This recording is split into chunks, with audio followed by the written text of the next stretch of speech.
Um dia movimentado em Brasília, o presidente do Banco Central, Gabriel Galípolo, deixou claro que a ideia de aumentar o IOF como medida arrecadatória nunca o agradou. Repórter Luciana Verdolim, chegando agora ao Jornal Jovem Pan, o ministro Fernando Haddad manteve parte da medida, mas afirmou que o recuo do governo sobre esse tema se deu por uma necessidade técnica. Qual seria essa necessidade? Boa noite, Luciana Verdolim.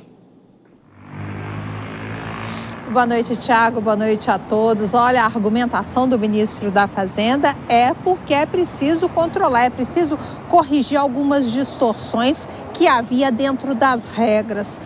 Isso com relação ao IOF sobre compra, por exemplo, de moeda estrangeira. Agora o ministro, ele teve que recuar na questão envolvendo investimentos brasileiros em fundos no exterior, porque a chiadeira foi geral. Chiadeira no mercado, mesmo com o mercado fechado, chiadeira aqui mesmo no Palácio do Planalto, não foi consenso nem entre os demais ministros daqui da casa, levando-se em consideração que eles estavam avaliando que a medida era bastante polêmica. Por isso, logo cedinho, o ministro da Fazenda chamou uma coletiva para explicar, para justificar por que o governo estava recuando. E quem acompanhou foi a nossa repórter em São Paulo, a Beatriz Manfredini. A gente vai acompanhar. O ministro da Fazenda, Fernando Haddad, disse nesta sexta-feira que o recuo em parte das medidas anunciadas para o IOF foi feito para evitar especulações e que o governo federal não tem problemas em fazer correções na rota. Em anúncio no escritório do Ministério da Fazenda, em São Paulo, no início da manhã, Haddad afirmou que o impacto do recuo é de R$2 bilhões em 2025. Nós recebemos, depois do anúncio de ontem, às 17 horas, nós recebemos uma série de subsídios de pessoas que operam nos mercados, salientando que aquilo poderia acarretar algum tipo de problema e passar uma mensagem que não era a desejada pelo Ministério da Fazenda. E nós entendemos que, pelas informações recebidas, valia a pena fazer uma revisão desse item para evitar especulações sobre objetivos que não são próprios da Fazenda nem do governo.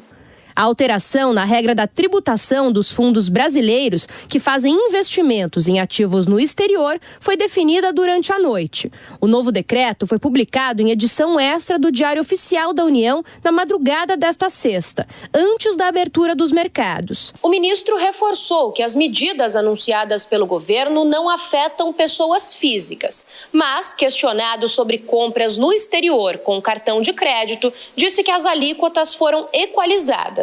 Porque é uma questão de equalizar, né? Havia muita discrepância entre tratamentos diferentes. Quem tinha uma brecha, a gente fechou as brechas. Então nós entendemos como um movimento correto fazer essa adequação de redução, mas corrigindo as distorções. Haddad disse que a medida de congelamento de 31,3 bilhões de reais em despesas, além do aumento do IOF, são duras, mas na direção correta. Sobre o diálogo com o Banco Central, o ministro da Fazenda disse que não cabe à instituição interferir na decisão. Ele garantiu que mantém contato constante com o presidente do BC, Gabriel Galípolo, sobre assuntos diversos, mas que o decreto não passa na minuciosidade pelo banco. É bom a gente lembrar, né, Thiago, que da mesma forma, o ministro até falou que da mesma forma que o governo não questiona, não interfere em decisões lá do Banco Central. Fato é que toda essa questão levantou, inclusive, questionamentos, uma boataria, dando conta de problemas, né, no relacionamento entre Fernando Haddad e Gabriel Galípolo, lá do Banco Central, que foi, inclusive, número 2, foi secretário executivo do Ministério da Fazenda. O ministro Fernando Haddad faz questão de ressaltar que não, que os dois conversam normalmente, mas que um não precisa ficar dando satisfação para o outro. A gente tem a declaração do ministro para acompanhar. Eu converso com o Galípolo frequentemente. E eu disse a ele que nós íamos tomar medidas em relação à despesa, em relação à receita, mas, conforme eu respondi, a minúcia do decreto não passa pelo Banco Central. Então não há uma análise criteriosa, medida a medida, de decisões do presidente da República no Banco Central. Não é esse o procedimento. O grande problema é que ontem à noite, depois daquela entrevista coletiva em que as medidas foram anunciadas, o Ministério da Fazenda informou que o presidente do Banco Central tinha sido, de forma antecipada, avisado dessas mudanças, o que Gabriel Galípolo negou.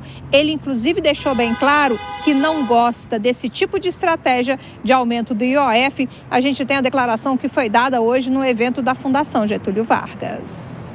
Eu tomei conhecimento do tema específico que deu não foi bem recebido, vamos dizer assim, né, o IOF sobre remessas ali, assim como todo mundo na entrevista coletiva, né, foi ali que eu tomei conhecimento sobre esse detalhe do anúncio ali.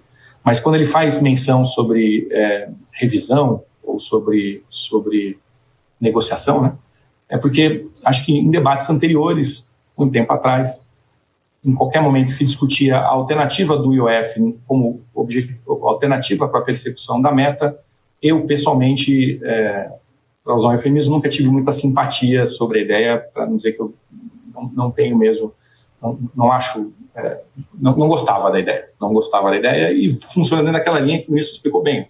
Eu, no passado, ter dito que não gostava da ideia, não implica nenhum tipo de ingerência ou reflexo sobre o que a Fazenda deve fazer. O Gabriel Galípolo evitou criticar o ministro da Fazenda, Fernando Haddad, diretamente. Pelo contrário, afirmou que o ministro deve ser elogiado por rever a decisão de aumento da tributação poucas horas depois do anúncio. Agora o ministro está dizendo que não houve aumento do imposto, mas quem tem viagem marcada para o exterior, quem vai comprar moeda estrangeira, vai pagar mais IOF a partir de agora. Verdade, bem lembrado, Luciana. Bom, e um dia agitado em Brasília, daqui a pouco a gente volta a se falar, Luciana. Vou chamar já os nossos comentaristas, os dois aqui no nosso telão, o Nelson Kobayashi e também o Cristiano Vilela daqui a pouquinho aqui com a gente. Ô Koba, a questão é a seguinte, é melhor louvar que o governo recuou de uma medida que seria talvez impopular, poderia prejudicar a própria população, alguns itens ainda foram mantidos, como a própria Luciana destacou, ou é necessário, mais uma vez, falar sobre os erros de comunicação do governo?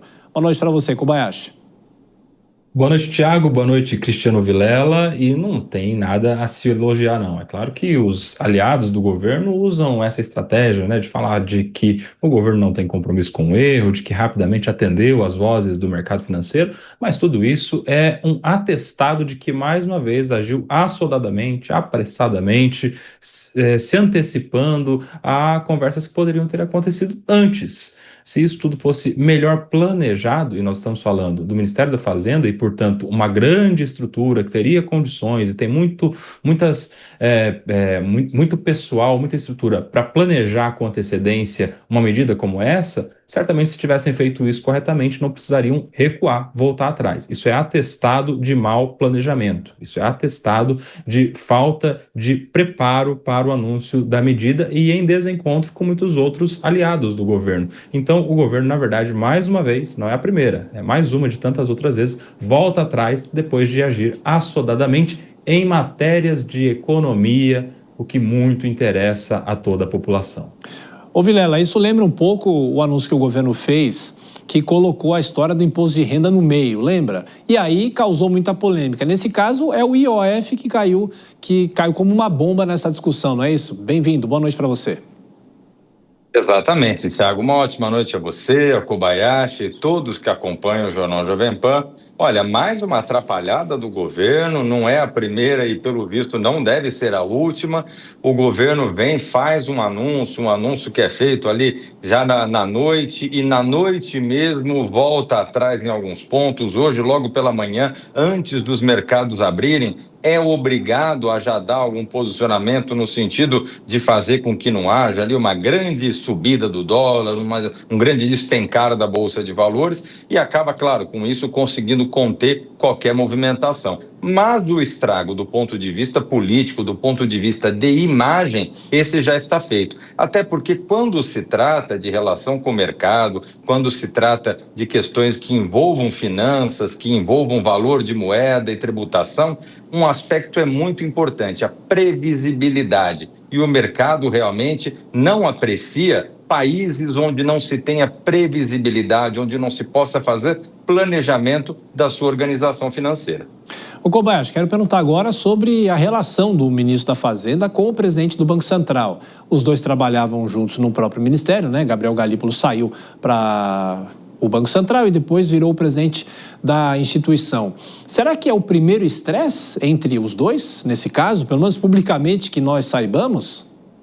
Sim, mas não deixa de ser uma relação com efeitos políticos também, né? Então interessa também ao Gabriel Galípolo passar uma mensagem ao mercado de que continuará agindo autonomamente, independentemente, de que não tem ali nenhum tipo de vínculo com as pessoas do governo, porque essa foi a promessa do presidente Lula e é nisso que o mercado precisa acreditar. Então tem também o aspecto de passar uma mensagem importante. Se o Galípolo, nessa situação, elogia e endossa as medidas do governo e vai na contramão do que pensa o mercado, a mensagem passada seria muito pior e a reação do mercado também poderia acarretar em alta do dólar, em baixa dos investimentos, ou seja, é tudo muito bem planejado. Ali só tem pessoas inteligentes, viu, Thiago?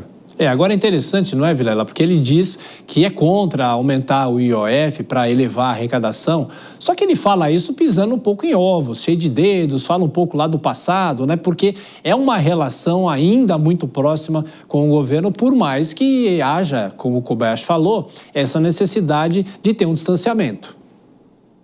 Sem dúvida, existe um elemento político aí envolvido com relação ao presidente do Banco Central e ele é muito zeloso por esse elemento político, até porque o seu antecessor sofreu na frigideira do governo durante 2 anos. Então ele tem essa ciência, mas ele faz questão muito bem de colocar realmente a sua posição contrária a esse tipo de aumento de impostos que só prejudica especialmente o setor do turismo no Brasil, os setores financeiros de uma forma geral, os investimentos, enfim, ataca o aspecto da previsibilidade, como eu já comentei. É uma medida realmente muito ruim para um governo que não está deixando de gastar. É um governo que vai gastando cada vez mais. Então, esse cenário ele é muito ruim para a economia e faz questão de frisar a sua posição muito bem o presidente do Banco Central. E Kobayashi, daqui a pouco a gente vai conversar com o ex-ministro da Fazenda, Henrique Meirelles, e ele tem uma frase que é interessante, que governo que gasta muito não necessariamente vai crescer muito. Muito pelo contrário, talvez, não é, Kobayashi? A questão é a qualidade do gasto, né, Thiago? Não é nem a quantidade, mas a qualidade.